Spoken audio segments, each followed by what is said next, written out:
start off by isolating the radical, whether it's a square root, cube root, fourth root. Isolate the radical. Then we want to eliminate the radical from the equation, so we'll do an inverse operation to both sides of the equation. If it's a square root, square both sides. If it's a cube root, cube both sides, etc.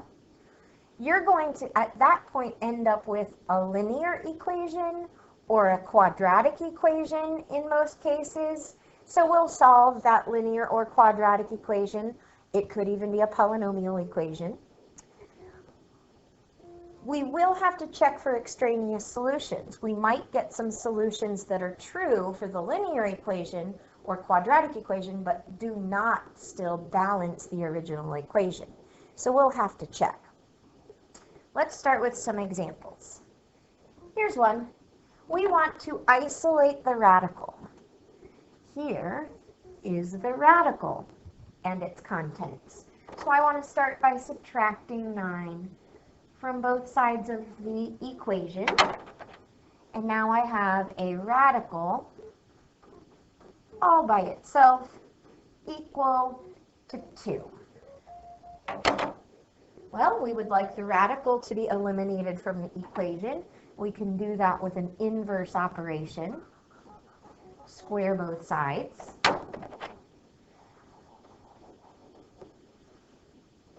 Two squared is 4. This is a linear equation.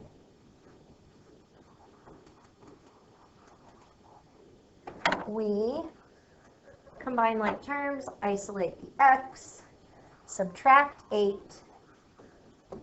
from both sides, divide both sides by 4, and we have a possible solution. It's definitely a solution for the linear equation, but we need to make sure that it's also a solution for the original equation. So we will take 4 times -1 plus 8, square root, add 9, and we're going to check to see if that equals 11. -4 plus 8 is square root of 4. Square root of 4 is 2. And 2 plus 9 is certainly 11. So that is a valid solution for example 1. Example 2. We have 2 radicals. Luckily, we just have a 0 on the right side of the equation. So I'm going to add this entire radical to both sides of the equation.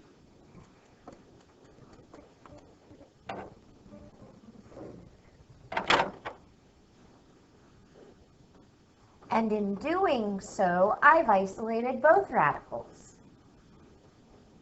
If there was something other than a 0 on that right side, this would be a little more difficult. And we'll eventually see something like that. Square both sides, inverse operation, and we conveniently lose both radicals. And again, end up with a linear equation. So I am going to subtract 5x from both sides and subtract 2 from both sides. Let's see if that satisfies the original equation.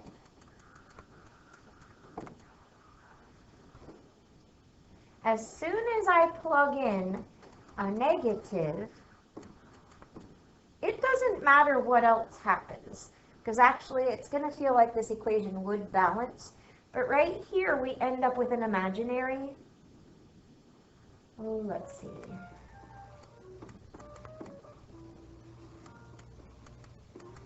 That is a reason to exclude this answer and say that there's no solution. That is an extraneous solution. Because we ended up with an imaginary.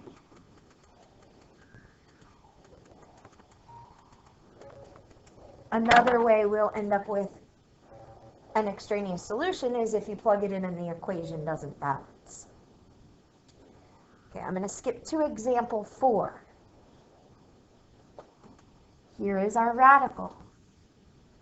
Let's isolate it. We must first add 9.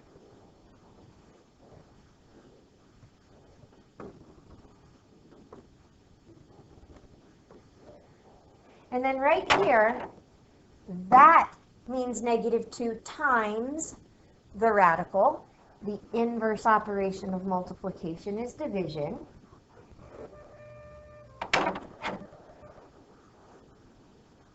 And our radical is isolated. Square both sides.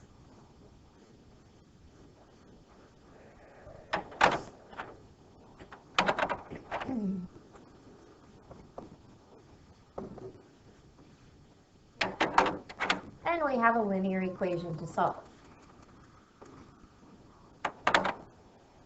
I will subtract 5 from both sides and divide by 9. We don't want a decimal, and we don't want a mixed number. It's going to be easiest to check this answer in its fraction form.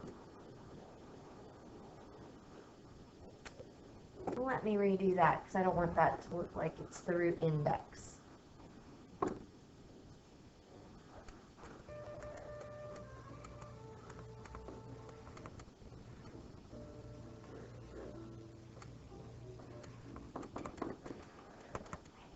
So inside my radical, I end up with square root of 36. And we're checking to see if this equation balances. Square root of 36 is 6. -2 times 6 is -12. Minus 9 certainly is -21.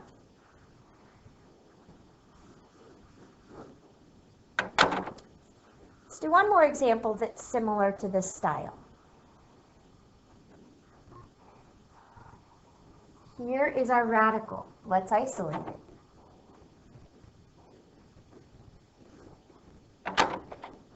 This radical happens to be a cube root. So the inverse operation is cubing both sides. -1 cubed is -1. And if I add 1 to both sides, I get a potential x equals 0.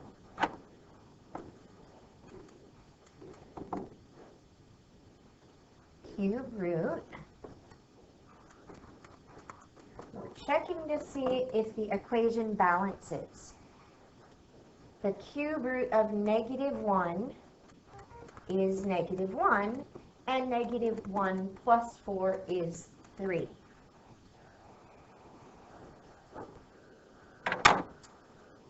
The next examples will be a little bit different. Sometimes when you square both sides, if there's a variable outside of a radical, you'll end up with a quadratic equation to solve.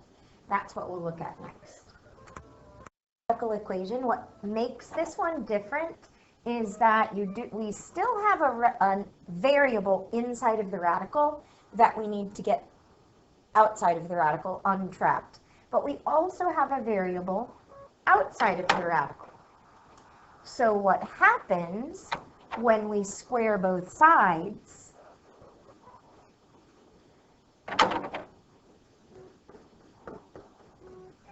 is that a quadratic equation appears.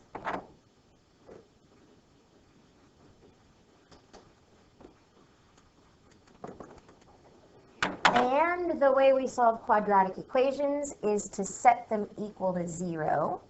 So I will subtract 4x from both sides, subtract 5 from both sides, and we try to factor. If it can't be factored, we'd complete the square or use quadratic formula. I am thinking this one can be factored. Then you set each factor equal to 0, which means we have to check both solutions, potential solutions. 4 times 5 plus 5 square root. Does that equal 5? 25 does equal 5.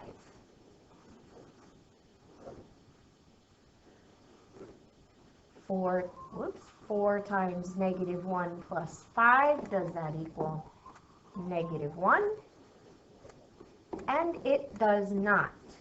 So negative 1 is an extraneous solution. And our original equation has one solution. Let's look at another one that's similar. The radical is already isolated, so I will square both sides. However, we need to realize at this level that squaring a binomial results in a trinomial, because x plus 3 squared means x plus 3 times x plus 3, and you have to FOIL.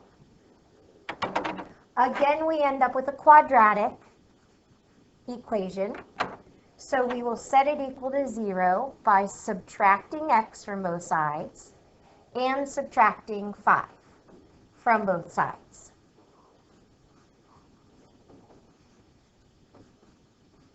Factor, and again, if it's not factorable, you could use quadratic formula. This is a lot quicker.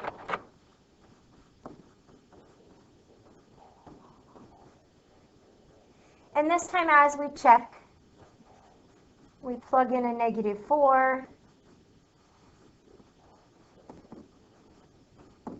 And again, negative 1 is not equal to the square root of 1. Plug in a negative 1.